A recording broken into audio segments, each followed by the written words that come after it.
आज हम सीखेंगे इंग्लिश टेंस स्ट्रक्चर, मतलब टेंसेस का ढांचा। और इस एक ढांचे पर पूरे 12 के 12 टेंस आप बिल्ड कर सकेंगे। और जिसको टेंस स्ट्रक्चर आता है उसको टेंसेस आते हैं, जिसको टेंसेस आते हैं उससे ग्रामर आती है, और जिसे ग्रामर आती है वो राइटिंग का बेहतरीन ऑनलाइन करियर खड़ा कर सकते हैं।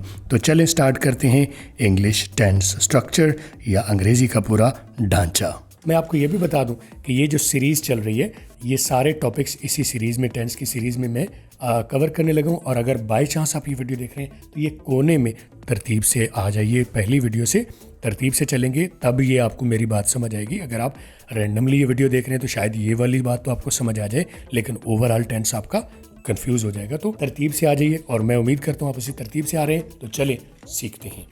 अच्छा जी, मैं बता रहा हूँ कि टेंस इज़ वर्ब, मतलब tense is verb, verb is tense. तो मैं अगर आपको ये कह दूं आपका काम आसान करने के लिए, टेंस ही वर्ब है, वर्ब ही टेंस है, एक ही चीज़ के दो नाम है। लेकिन आप कहेंगे सर वर्ब तो सिर्फ 3 होते हैं, प्रेजेंट, पास्ट और पास्ट पार्टिसिपल, 3 फॉर्में होती हैं, लेकिन 12 टेंस तो 12 होते हैं। तो फिर कैसे हो गया कि वर्ब ही टेंस है और टेंस ही वर्ब है?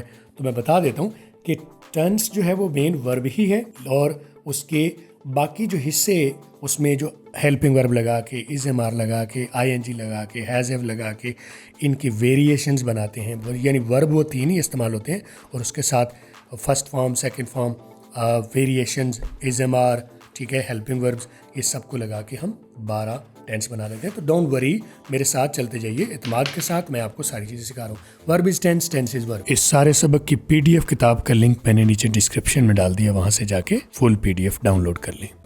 आगे मैं ये बता रहा हूँ कि टोटल अंग्रेज़ी में फंक्शन के हिसाब से, किरदार के हिसाब से अल्फाज को 8 हिस्सों में तकसीम किया जाता है।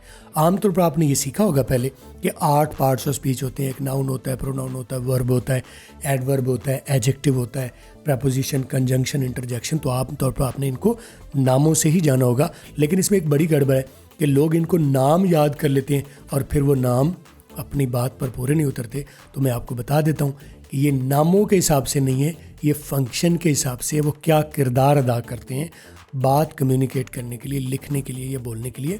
हर वर्ब जो है, हर वर्ब एक ख़ास किरदार अदा करता है। उस किरदार को पार्ट कहा जाता है, पार्ट ऑफ स्पीच उस किरदार की वजह से उनको बांटा गया। तो जब हम टेंस के बारे में बात करें तो हमें पूरे पार्ट्स ऑफ स्पीच में नहीं जाना। तो आप नज़र में रखिए कि हमारे लिए मोस्ट इंपॉर्टेंट जो बात है टेंस बनाने के लिए, वैसे तो सारी की कहीं ना कहीं हर एक की अहमियत है, verb is the king. Why verb is the king? पूरे पार्ट्स ऑफ स्पीच में से वर्ब क्यों किंग है? क्योंकि कोई भी फिक्रा आप नाउन के बगैर बना सकते हैं, प्रपोजिशन के बगैर बना सकते हैं, एडजेक्टिव के बगैर बना सकते हैं, एडवर्ब के बगैर बना सकते हैं, प्रोनाउन के बगैर बना सकते हैं, कंजंक्शन, इंटरजेक्शन के बगैर बना सकते हैं, वर्ब के बगैर नहीं बना सकते। यानी बगैर बादशाह की सल्तनत नहीं चलती। तो पूरी किंगडम जो है अंग्रेज़ी की, पूरी किंगडम जो है टेंस की, ग्रामर की, वो वर्ब के ऊपर टिकी है। अगर वर्ब समझ आ गया तो बाकी सारी चीज़ें समझ आ जाएंगी। और वर्ब इज़ किंग, तो इसका मतलब है, मैं दूसरे अल्फाज में ये भी कह रहा हूँ कि अगर टेंस समझ आ गया तो पूरी अंग्रेज़ी आ जाएगी। लेकिन मैं अगेन अंग्रेज़ी ये ज़ोर देता हूँ कि ये बात लिखने वाली अंग्रेज़ी के लिए मैं करता हूँ। बोलने वाली अंग्रेज़ी में ज़रूरी होती है, ग्रामर उसमें होती है, रेलेवेंट होती है, लेकिन इतना टाइम नहीं होता आपके पास कि आप जाके सोचें कि वर्ब, टेंस या जो भी। तो अगर आपको स्पोकन सीखने तो don't worry about this thing, आप इसको छोड़ दीजिए। मेरी वेबसाइट पर चले जाइए, ऊपर कोने में भी आपको लिंक आ रहा होगा और नीचे डिस्क्रिप्शन में भी आ रहा होगा। आप स्पोकन का डायरेक्ट जाके कोर्स ले सकते हैं। फिलहाल ये मैं बात कर रहा हूँ लिखने के लिए। तो लिखने के लिए verb is the king, verb पर ही सारी बात खड़ी होगी। और इसके साथ दूसरी जो इम्पॉर्टेंट 3 पार्ट है टेंस बनाने के लिए या फ़िक्रा बनाने के लिए या ग्रामर करने के लिए, तो वर्ब्स के बाद जो दूसरी मोस्ट इम्पॉर्टेंट चीज़ है वो नाउन और प्रोनाउन है। और ये दोनों फ़िलहाल मैंने एक ही खाने में रख लिए हैं कि उनका किरदार एक ही होगा। आगे उनके फंक्शन हैं, उनकी फ़र्क है, वेरिएशंस हैं। I am not going into that right now. अभी आप ये समझ लिए कि नाउन और प्रोनाउन को मैंने एक ही कैटेगरी में रखा है और उसको मैंने किंग की क्वीन बना दिया, ठीक है। और आगे चलते हैं। तो verb is in the centre, मैंने शुरू में भी और आखिर में भी नाउन और प्रोनाउन लगा दिए। ये जो शुरू में नाउन आ रहे हैं, जो वर्ब आ रहा है उसे हम किंग कहेंगे, और जो शुरू में और आखिर में जो नाउन प्रोनाउन आ रहे हैं उन्हें मैंने क्वीन का नाम दे दिया। तो आप कहेंगे सर किंग 1, क्वीन 2। हाँ, आपने देखा होगा कि कई मरतबा एक किंग की कई क्वीन्स हो सकती हैं। तो फिलहाल मैंने तो 2 रखी हैं, इससे ज़्यादा भी हो सकती हैं। तो शुरू में आ जाए तो भी वो क्वीन है, आखिर में आ जाए तो भी क्वीन है, लेकिन जो शुरू में आने वाली क्वीन है यानी नाउन और प्रोनाउन, उसको नाम हम ग्रामेटिकली देंगे सब्जेक्ट का। शुरू में आने वाले नाउन और प्रोनाउन को, जिसको मैंने क्वीन का नाम दिया है, उसका ग्रामेटिकल नेम जो है वो सब्जेक्ट है। और वही जो नाउन और प्रोनाउन अगर आखिर भी फिक्रे के आखिर में आ जाए तो उसको हमने नाम दिया है ऑब्जेक्ट का। तो ये जो किंग क्वीन का जो कॉन्सेप्ट है, ये मेरी फ़र्जी स्टोरी है जो आपको समझाने के लिए मैं गाइड कर रहा हूँ, ताकि आपको बात समझ आ जाए। और ये जो सब्जेक्ट है, दरमियान में वर्ब है और आखिर में ऑब्जेक्ट है, ये ग्रामर का जो ऑफिशियल स्ट्रक्चर है वो बता रहा हूँ। तो असल में हमारे इसमें से हमने समझना क्या है, सब्जेक्ट वर्ब ऑब्जेक्ट। और वर्ब क्या है, वर्ब इज़ द किंग, और सब्जेक्ट और ऑब्जेक्ट यहाँ पर क्वीन का किरदार अदा करें। तो आगे चलते हैं। तो मैं बता रहा हूँ कि every tense is subject verb and object, यानी हर टेंस बेसिकली सब्जेक्ट वर्ब और ऑब्जेक्ट ही है। लेकिन इसमें जो मोस्ट इंपॉर्टेंट पार्ट है मैंने बताया वो वर्ब है, यानी फिक्रा हम सब्जेक्ट के बगैर भी बना सकते हैं, वर्ब यूज़ करके, वर्ब और ऑब्जेक्ट यूज़ करके हम बना सकते हैं, या ऑब्जेक्ट को छोड़ दें, सिर्फ सब्जेक्ट और वर्ब को भी बना के यूज़ कर सकते हैं। और आप सब्जेक्ट वर्ब और सब्जेक्ट और ऑब्जेक्ट दोनों को छोड़ दें तो भी हम सिर्फ वर्ब से भी फिक्रा बना सकते हैं। ऐसा मुमकिन है। ये कैसे होगा, आगे चल के सब चीज़ें आपको क्लियर हो जाएंगी। तरतीब से चलते जाइए। तो ये सब्जेक्ट वर्ब और ऑब्जेक्ट जो है ये क्या है, पूरे टेंस बनाते हैं।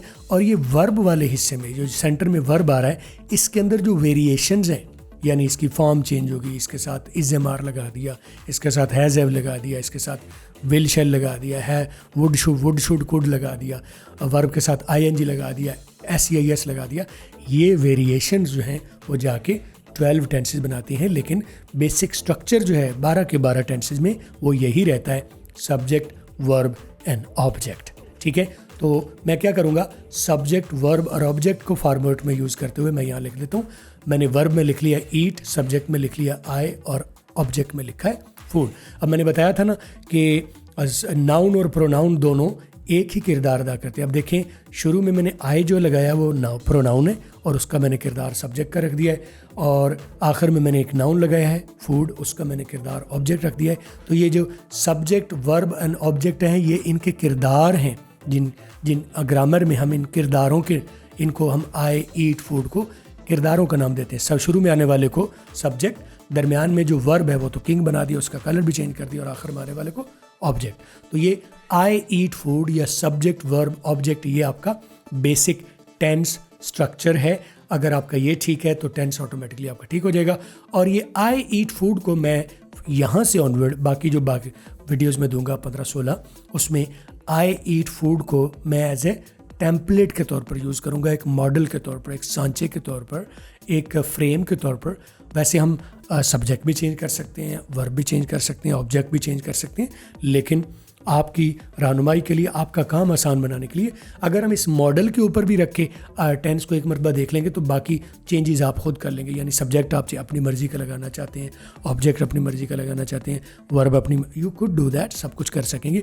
फ़िलहाल इस एक फ्रेम, एक मॉडल, एक सांचे के ऊपर रख के हम फ़िक्रे बनाएंगे। We will use it as a tense template, ये वाला फ़िक्रा आई ईट फूड। इसी को मैं डुप्लीकेट करके आपको आगे 12 के 12 टेंस बना के सिखाने वाला हूँ, स्टेप बाय स्टेप। कोई रट्टा नहीं, कोई जुगाड़ नहीं, कोई तुक्का नहीं, हर चीज़ लॉजिकली आप समझ के साथ करेंगे। आपसे कोई क्विज़ कर ले, कल को कोई सवाल कर ले, किसी एग्ज़ाम में बैठ जाएं, आप लॉजिकली चीज़ों को समझते हुए चीज़ों को हल कर सकेंगे, जवाब दे सकेंगे, कोई रट्टा आपको नहीं लगाना पड़ेगा। तो ये अगली वीडियो को क्लिक कर लीजिए, जिसमें हम प्रेजेंट, इसी फिक्रे को आई ईट फूड को प्रेजेंट, पास्ट और फ्यूचर में कन्वर्ट करने लगे।